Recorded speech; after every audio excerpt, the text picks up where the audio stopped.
Hello, Gillian Sopa. My name is Greg Finan Pa. Haven't you heard about Focal Online TV? You say Focal Online TV? Focal Online TV is located within a Tobo village community along the Japanese highway. Tell me more about the platform. This platform, called Focal Online TV Daily Edition of Inside the Print Media, does not encourage any form of dialogue between the viewers and the presenters. Oh, you mean nobody calling there? No, you can't call on a show. Let me talking out like when we're no calling there. So all you can do is you will listen to the news, and they can also encourage you to buy the newspaper to listen to the news in details. But do you do viewer recognition at times? Oh yes, we do viewer recognition. When you are watching, we notify you, and sometimes we even appreciate you on a show, telling you thank you for always following us. We also encourage you to share the live stream, because the more you share the live stream, we transform and we transition ourselves as a broadcast team as well. Wow. So when can I better get this program you are talking about? This program is here every Monday to Friday at 10 a.m. to. So good morning, fellow Liberians. It's actually good to be back here to bring you the program Inside the Print Media. Your regular host of this program, Greg Finam, is not faring too well, so we hope that she will definitely recover in time soon to bring with us as we keep informing you about what is taking place in Liberia.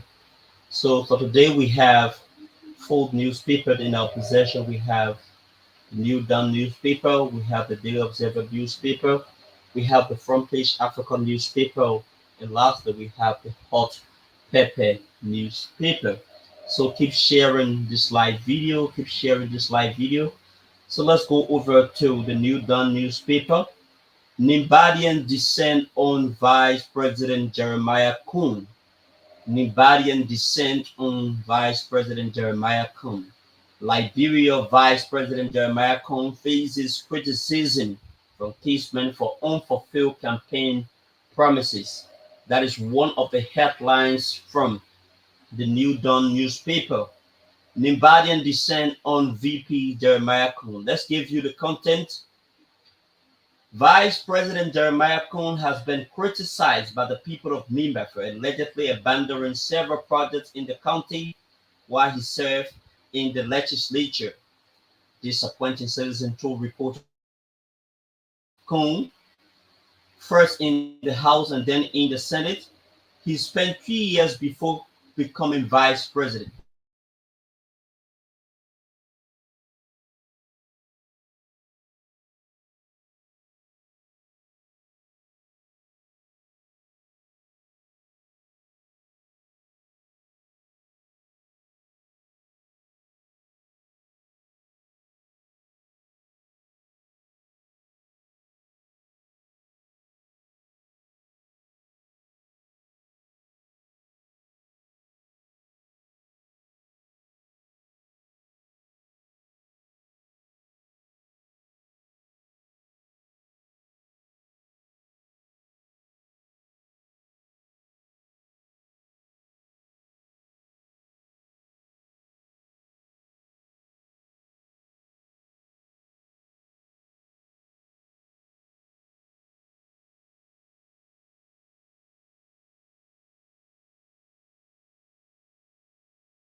sorry. We apologize for the technical issue.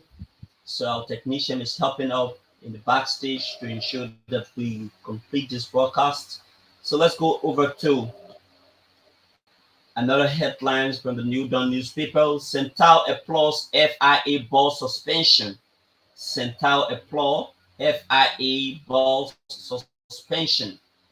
The Center for Transparency and Accountability in Liberia, or CENTAL, has commended President Joseph Dima Bouaka for suspending the executive director of the Financial Intelligence Agency, Stanley Ford, over alleged corruption at the entity. CENTAL recently called on the president to immediately suspend the FIA boss, the subject of an ongoing investigation by the Liberia Anti-Corruption Commission for corrupt practices at the institution. This is a win for the fight against corruption. Mr. President, thank you for listening to our call to suspend the Director General of the Financial Intelligence Agency, Mr. Stanley Ford, the center noted. Executive Director Anderson Miami recalled that on February 27, 2024, it was reported that the Financial Intelligence Agency of Liberia, which is mandated to investigate financial crimes, is alleged of being caught in the web of dubious financial dealings and crimes. Therefore, we called on President Joseph Waka to immediately suspend Mr. Stanley Ford, the institution Director General, and all those at the center of the saga. Their continued presence as leader and manager casts a dark shadow over the institution and neutralizes its ability to fight financial and related crimes. Miamin says Central sees those reports as disturbing and potentially damaging to citizens and development partner trust in institutions like the FIA, which is authorized to fight corruption and other shady financial dealings, including money laundering. He quoted that the report as saying over 1 million United States dollars was disbursed in the name of the controller, including 500,000 withdrawn on the same day transferred by the Central Bank of Liberia. He said another report, which did not name, placed the other amount involved in the scandal at over 6 million. He said if not properly disposed of, these allegations could hamper the institution's credibility, including the outcomes of sanctions and other efforts to enforce their very important mandate. He cited an example that fines imposed on insurance company bank gaming companies and other entities for violations of financial procedures who face stiff challenges. Also, responsible institutions must hesitate to make suspicious transaction report to FIA as required by its 2022 amended Act.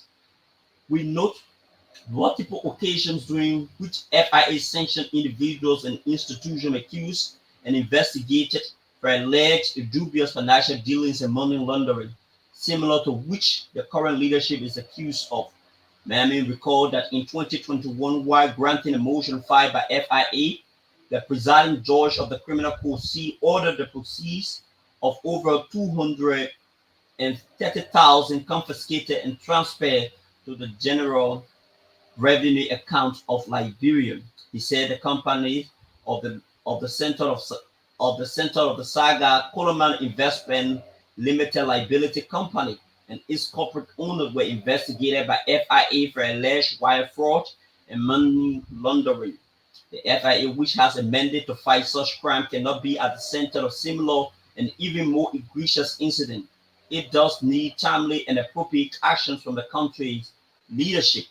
At the same time, the Central boss noted that they have been reliably informed that the FIA Director General, Mr. Stanley Ford, is on ongoing investigation by the Liberia Anti-Corruption Commission, which he says is welcoming.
So, okay, folks, welcome back. We are actually grappling with internet challenge in studio, but however, we are here to bring you the content of today's news presentations relative to the program inside the print media. White House attacker meant no harm. The unknown individual whose face is not shown in the video wore a white long sleeve shirt and grabbed President Barack chest from behind. Special investigative report on UMU commencement incident reveals as EPS take blame for security breach. The recent investigative team report on the incident of the breach of President Joseph Walker's security detail upon his arrival at the United Methodist University commencement has shed light on the intention of the alleged attacker who made physical contact with the president. The report clarified that the individual later identified as Samuel Sam D. Conway Jr. did not have any harmful intention towards President Walker despite breaching security protocols.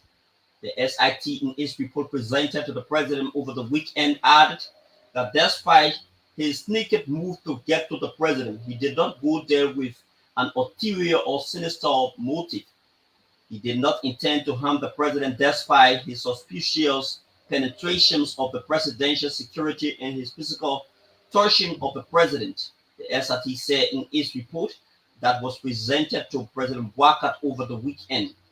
On Tuesday, January 30, Conway, who penetrated the EPS sheet guarding President Walker, who had gone to grace the 19th commencement convocation of the United Methodist University in Dormantown, Margate County, and nearly knocked him over.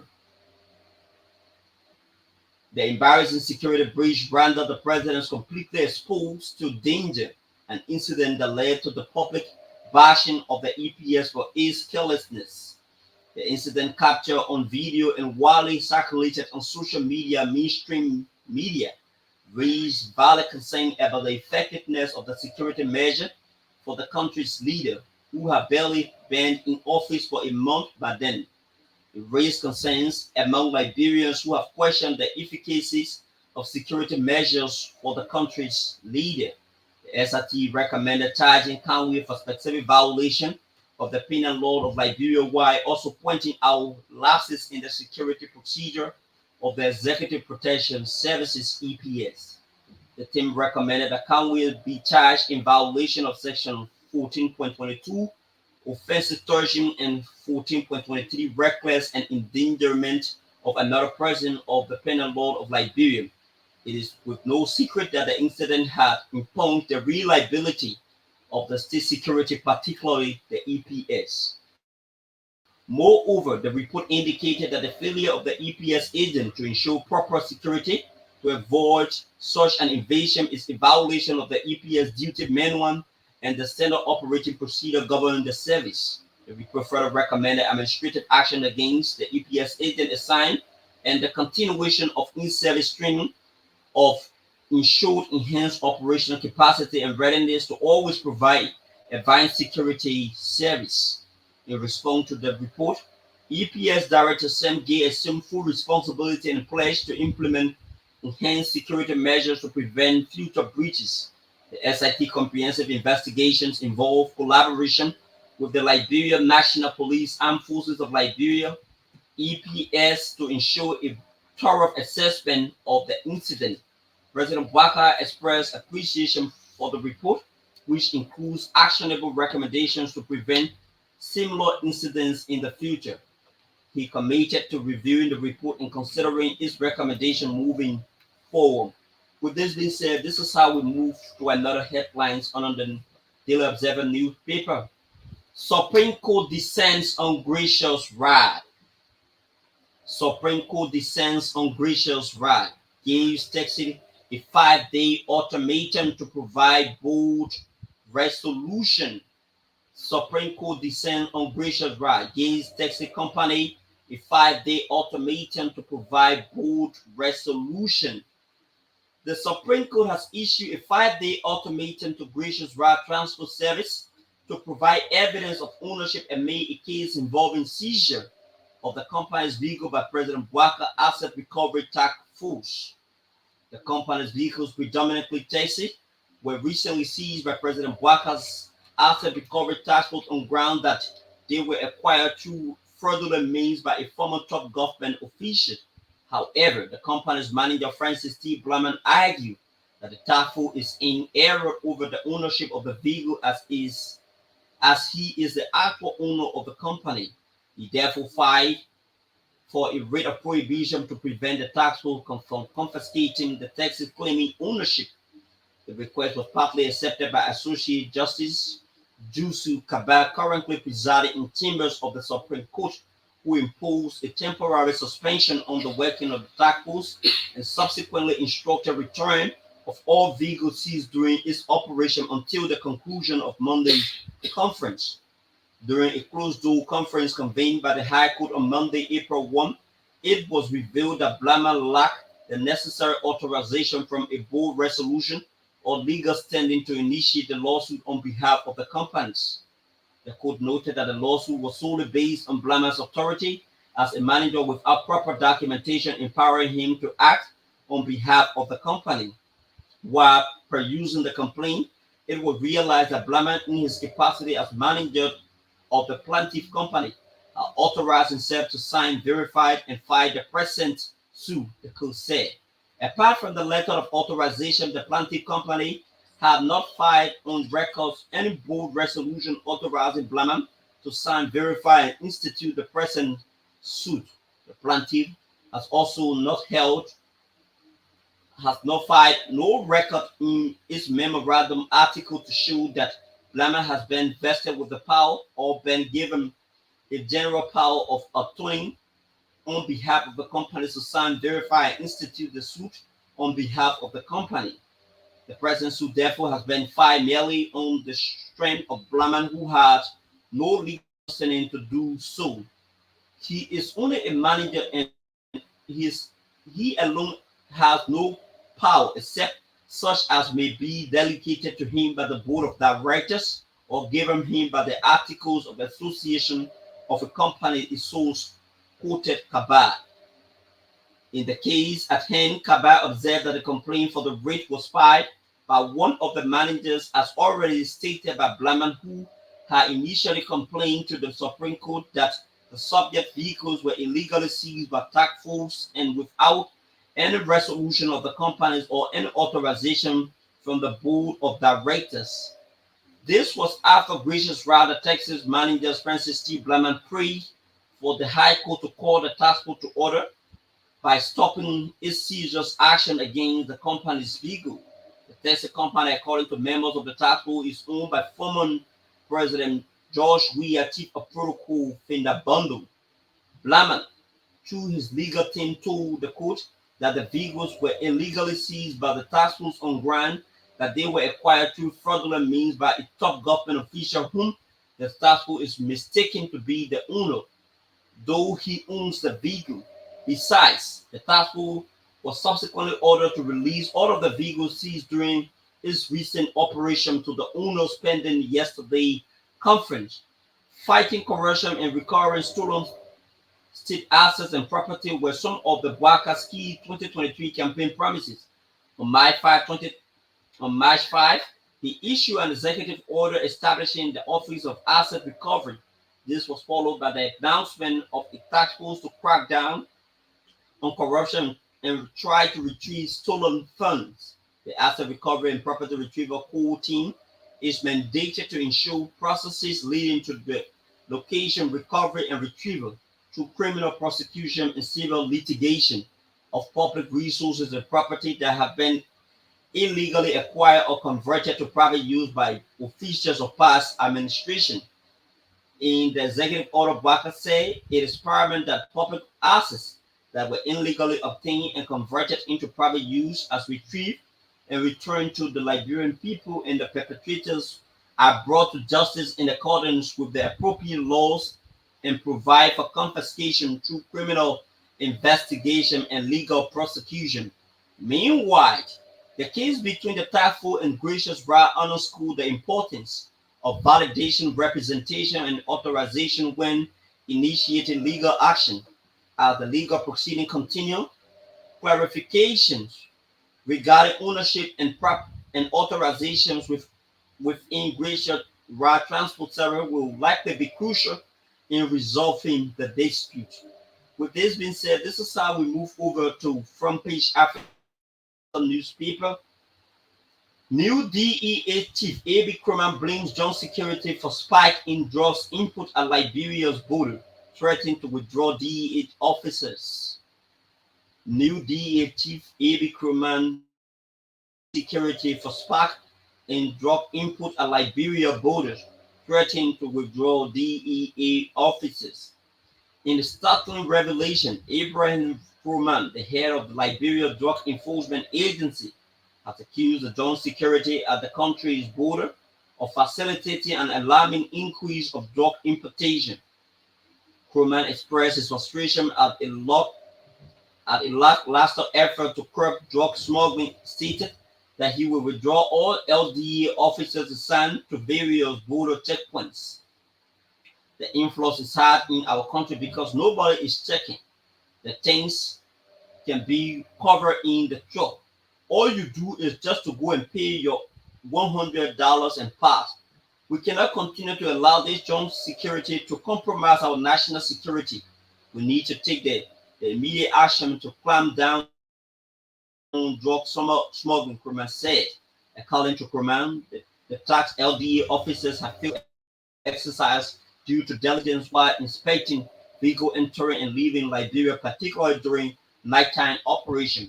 This lax approach, he noted, has allegedly allowed an influx of narcotic substances into the country, posing a significant threat to national security and public health. Liberia's country, ravaged by back-to-back civil war, has enjoyed over 20 years of relative peace and democracy. However, the drug use pandemic, which has been growing in Liberia over the past years, poses significant danger to the country's fragile peace. The United Nations Population Fund Liberia office estimates 1 in 5 young people uses narcotics. Many of these young people live in impoverished neighborhoods in Monrovia, the country's capital. While Liberia is not a major producer of narcotic drugs, its port, borders, and territory provide favorable conditions for drug smuggling. Croman emphasized the importance of stringent measures. Securities expressed disappointment with the current joint security performance, noting that their involvement has only exacerbated the issue at hand rather than providing a solution. The LDA as well highlighted the need for increased effort during night operation as the drug trafficker often exploit the cover of darkness to bring illicit substances into the country unnoticed. Croman expressed concern that this issue has been overlooked so far too long, allowing the drug trade to flourish at an astonishing rate. To address the situation, Croman announced his decision to withdraw all LDA officers from the Assam borders checkpoint effective immediately.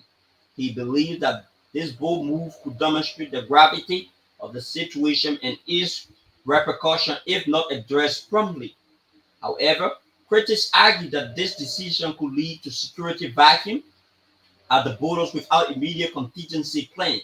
They emphasize that the government must act quickly to either replace the John Security or devise other alternative measures to ensure effective customs inspections and counter drug smuggling attempts.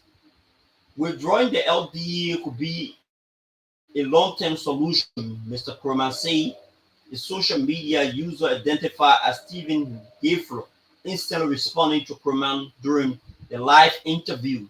It is advisable you look at the root causes and address them. Proper training, attractive salary, and modern equipment and logistics will help in boosting the morale of the security in enhancing their work. Croman, former deputy police inspector of operations during the Ellen Johnson Sirleaf administration, is noted for his no-nonsense approach in combating crimes. He was appointed by President Joseph Boakai to head the LDEA. Since he officially assumed working following his confirmation in February, he has arrested several people, including Liberia and foreigners involved in drug trafficking. The During his confirmation hearing, he vowed to discharge his duty impartially. Yes, I do have the spine to arrest and prosecute representatives, senators, and others involved. I would do I would do that to the best of my ability to bring order and law to this country at any time given, he said when asked if he could go after VIP, including officials of government involved in the illicit traffickings. I will be part of nobody. No senators, representatives, and government officials will be calling me to say, oh my man, I was involved in some kind of drug matter. Please tell your people to disengage. That is not going to be on my watch. With this being said, this is how we move over to another headline on the front page Africa newspaper. Avant Grade Student Alliance condemned President Joseph Boakai alleged bribery, plans march for fire victims, and criticizes corruptions. The Avant Grade Progressive Student Alliance at the University of Liberia have vehemently condemned what they describe as an act of bribery by President Joseph Boakai. The statement released from the office of Chairman Richardson J. Corbett accused the president of attempting to manipulate political landscape by offering monetary incentive to lawmakers for the removal of the current Speaker of the House of Representatives. Citing Representative Yeke Koluba as a whistleblower, Prosa alleged that President Boakai, through the Minister of State for Presidential Affairs, issued a check of 4,500 United States dollars to a group of representatives to facilitate the ousting of the Speaker. This action is not only criminal in nature, but it warrants the impeachment of the president, declared Comrade Justin W. Jalabai, Secretary General of PROSA. This plot to move the speaker, who is perceived to be an opposition lawmaker, is to have a speaker that will be a lame duck of the executive mansion. This action alone clearly undermines the systems of checks and balances in the governance process of our country, with the visible evidence of chronic poverty that has engulfed the masses of our country. President Joseph Boakai, who promised to rescue Liberians, has been an embarrassment and has proven to be a cunning and corrupt president, the student stated. The statement further criticizes President Boakai's administration of neglecting present issues such a recent wave of disaster across the country. PROSA announced February 14 as a date of march in solidarity with fire victims, highlighting President purported lack of concern for those affected. He also drew attention to the budget allocation, where they claim President Boakai allocated a significant amount for his domestic travel while neglecting the funding for the National Fire Service Agency. The party attention has been drawn to the recent wave of fire disasters across the country that has claimed a total of 70 homes and 20 deaths. We have realized that the president has been playing a very sluggish role as it relates to the fire disaster within the republic. The masses of our country have lost their homes, and some of them have still grieving the untimely demise of their loved ones, while President Boakai doesn't seem to be concerned or bothered about the pandemic that is ravaging the home and lives of our people, they said. Additionally, PROSA pointed fingers at newly appointed managing director of LPRC Amos 12 for allegedly building a luxurious condominium in a short period after his appointment, raising questions about the source of funds. Corruption is now at its peak under the Unity Party government, stated Chairman Kobo. Corruption is one of the vices that erode the development of any society, especially for a poverty-stricken nation like Liberia, where the vast majority of the people are living on horrible circumstances in an affront and a callous disregard for the suffering of our people, for a government official who should be serving the republic with diligence and transparency to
Okay, folks, we are unable to complete the remaining presentations from the newspaper. We have been technically advised to end the show due to an overwhelming technical issues from the studio as it relates to the internet trouble. So we want to apologize to you for not being able to end the show.